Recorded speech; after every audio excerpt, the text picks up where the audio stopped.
makes a place scary?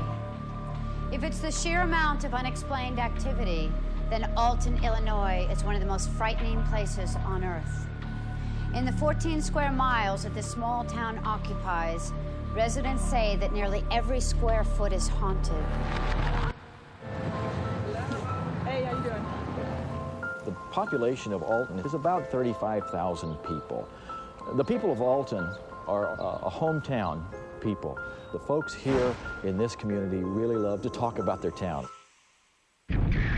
There are some things people don't want to talk about. Mark Twain always called Alton a dismal little river town. Now they call us one of the most haunted small towns in America. People don't really see, when they first come to town, what kind of lurks below the surface here.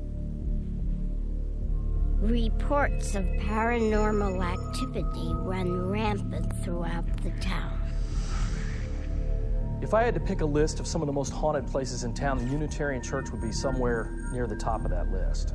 The Mineral Springs Hotel was built in 1914 by the Loors brothers. Story has it that many of the guests who checked into the hotel, I guess you would say, have not checked out.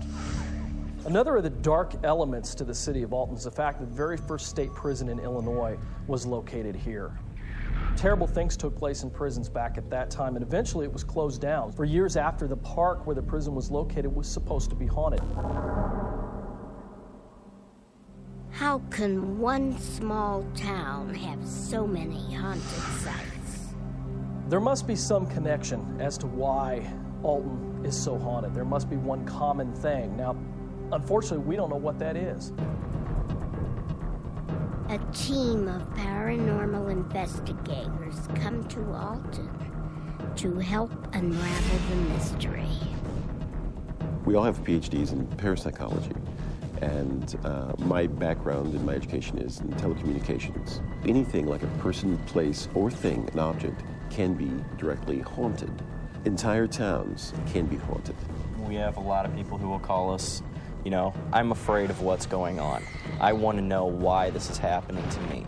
We're trying to investigate it the best way we can with the most modern technology possible.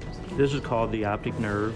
Sees in complete darkness, and it sees on a specific frequency that allows us to see the entities. We built the Cyclops 3000. In total darkness, we can walk around and see anything that's in the room as far as any entity goes. So these are just some of the tools that we've designed ourselves. They're personal designs, which no one else has, and we find entities with them quite quickly.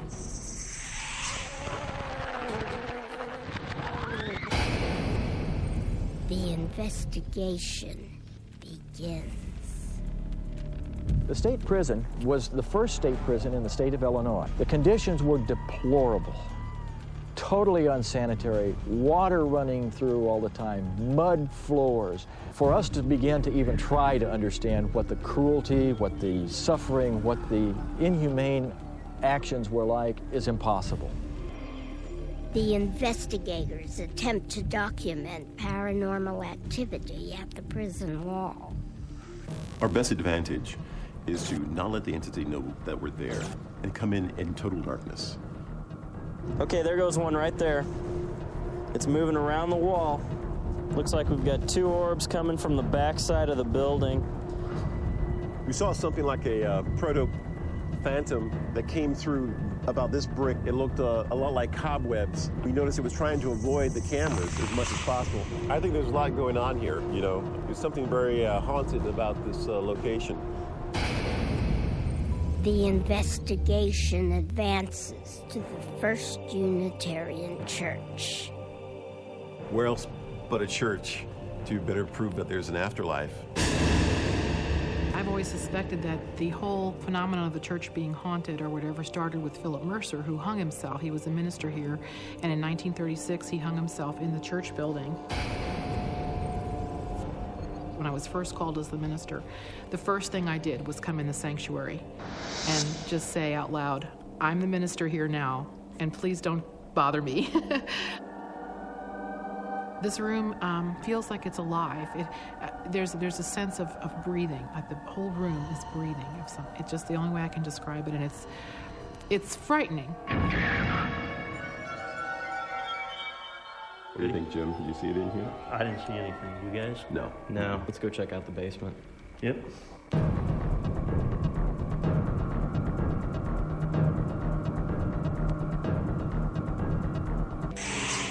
I just can't go in that basement. It just feels like something doesn't want me in there. I don't want to be in that room. I don't like to go in there alone. So do you want me to go in there anyway? It's just really, I just don't. Oh God. Oh, man.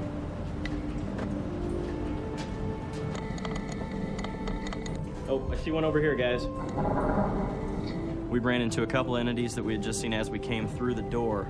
There's definitely a couple of them here. There's at least two. I'm never going to go further than here. This is as far as I'll go, right here. I would say that this place is definitely haunted. There is some spirit in the church after all. The investigation shifts to the old Mineral Springs Hotel.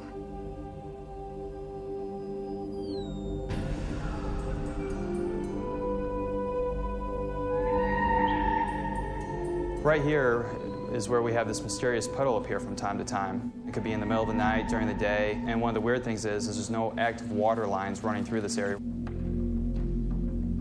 A few years ago, we do tours here almost every October, and one time a lady had a video camera. We actually got this on tape while we were coming through. She actually caught the puddle on camera. It scared a lot of people and really got them thinking about it. From time to time, this entity leaks water in this area. As you can see, there's no pipes or any active water running in this area, but we'll find a pool of water, a puddle of water in this area every now and then. As you can see right now, it's dry, but it can happen either day or night, any time of the day. This next area we're going to be going into is where we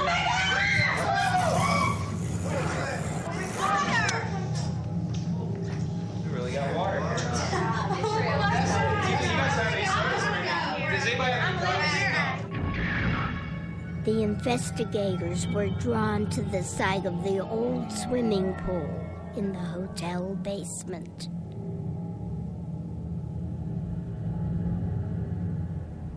This is the intruder. It's a radio-controlled truck with a wireless infrared camera. When we think a place is too dangerous for us to go in, we'll send a truck in. People have said that they've seen a man in a three-piece suit. Particularly at this end of the pool is where they say it's happened. And now we're going to put it down in the swimming pool and see if it sees anything.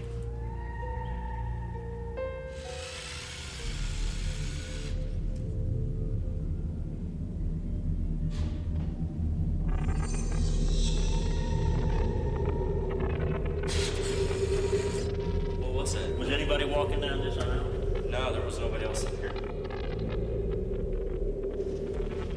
We got a pretty interesting shadow that came walking across the pool wall. There's no angle we can get on to duplicate it, but something walked by there. You'd almost have to be 10 feet tall to get that image there. We know that there was no one else in here. We know that there was nobody in the pool. I guess you could draw your own conclusion. Coming up next, the most haunted site in Alton, McPike Manor. We do know that something is there, and it's very, very large. And it could be detrimental to anyone who inhabits that area.